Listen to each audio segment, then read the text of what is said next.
जहां दुनिया भर के कई देशों में हलचल मची हुई है, तो वहीं फिर पाकिस्तान और बांग्लादेश को लेकर एक चौंकाने वाली खबर सामने आई है। अब बांग्लादेश ने पाकिस्तान से जो मांग की है उसे पूरा कर पाना शायद उसके बस की बात नहीं, क्योंकि पहला, बकाया चुकाने का पैसा उसके पास है नहीं, क्योंकि उसकी हालत खुद खस्ता हाल हुई पड़ी है। दूसरा, माफी मांगने से पाकिस्तान की साख पर दाग लगेगा। सवाल यह है कि अब दोनों देश अलग हैं और ऐसे में पूर्वी पाकिस्तान के दौरे के गड़े मुर्दे उखाड़कर बांग्लादेश एक तीर से दो निशाने साधने में लगा हुआ है। इसकी नौबत क्यों आन पड़ी, ये भी जान लेते हैं। दरअसल 17 अप्रैल में ढाका की पाकिस्तान के लिए एक नई आस के साथ दिन की शुरुआत हुई। 15 साल बाद ढाका के पद्मा गेस्ट हाउस में बांग्लादेश और पाकिस्तान के बीच विदेश सचिवों की एक बैठक हुई।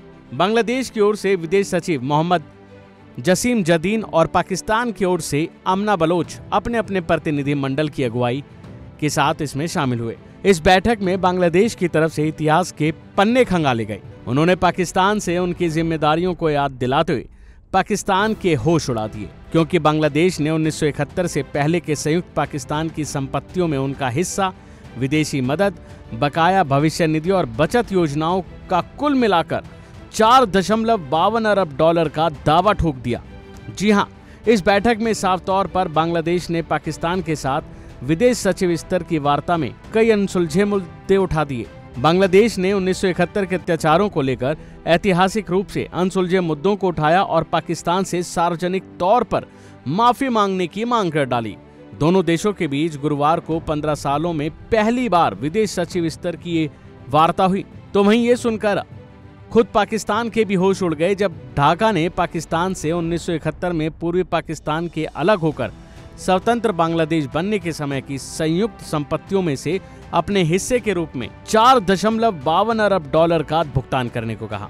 इस बड़ी रकम के बारे में बताएं तो बांग्लादेश ने 1971 से पहले के संयुक्त पाकिस्तान की संपत्तियों में उनका हिस्सा, विदेशी मदद, बकाया भविष्य निधि और बचत योजनाओं का कुल मिलाकर 4.52 अरब डॉलर का भुगतान करने को कहा। इतना ही नहीं, बांग्लादेश ने पाकिस्तान से बकाया रकम के भुगतान करने के साथ ही बांग्लादेश से 3 लाख से ज्यादा पाकिस्तानियों को वापस लाने की भी मांग की, जिसको लेकर विदेश सचिव मोहम्मद जसीम जदीन ने विदेश मंत्रालय में मीडिया से बात करते हुए कहा कि हमारे द्विपक्षीय संबंधों के लिए एक ठोस आधार स्थापित करने के लिए इन मुद्दों को सुलझाने की बहुत जरूरत है। मीडिया से बातचीत के दौरान पाकिस्तान की प्रतिक्रिया के बारे में पूछे जाने पर विदेश सचिव ने कहा कि उन्होंने बांग्लादेश को अपनी निरंतर बातचीत का आश्वासन दिया है और साथ ही कहा कि बातचीत जारी रखने में अपनी रुचि व्यक्त की।